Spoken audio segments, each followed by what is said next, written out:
Appreciate you doing this. Why did you get involved in the movement?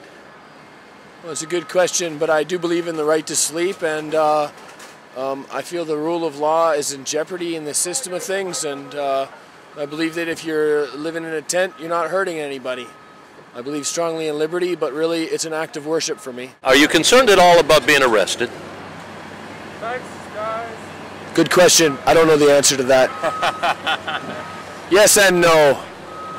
Like anybody, I've got a lot of personal stuff I've got to deal with. I've got my own things I've got to deal with. So there's that.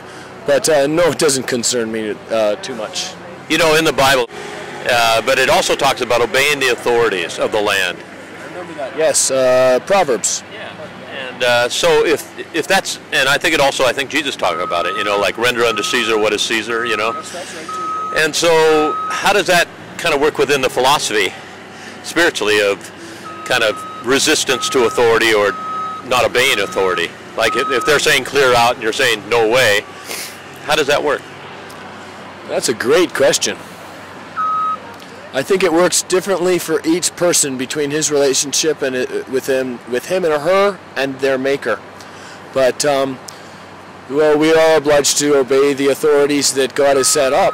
But I think that it's a two-way street. They also have commitments to us.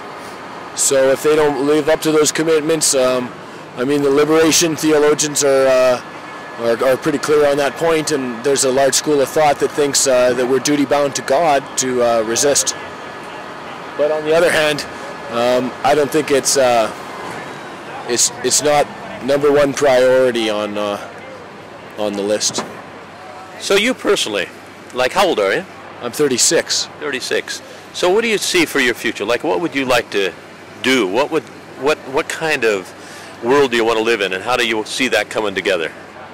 Well, I believe right now I'm in God's kingdom. I am in the kingdom of God right now. And so this is it. Yeah. So as far as jobs, future, marriage, you know, the the American or the Canadian way, you know what I mean, that type of thing. How do you view yourself in view of all of that? Well, that's a great question. First of all, I enjoy working, and I'm at the point in my life where my career is moving ahead, and I have 2 little children that I love very much, and God willing, I'm going to raise those children as best I can. So you do have a job and you are working? But I'm a landscaper, so it always works that way this time of year for me. A lot of landscaping to be done around here right now. Look at the Bobcat guys. I'm holding off for double time for them. At least we're going to get into the time and a half, because Christmas is coming and they're going to need to have the money for their families, right? Okay. Well, I appreciate it. You got a great spirit, and I thank you for taking the time to talk to me. Great questions. Keep asking those questions. Keep asking. Well, it's all about change, and change is a good thing. So thank you so much for your time.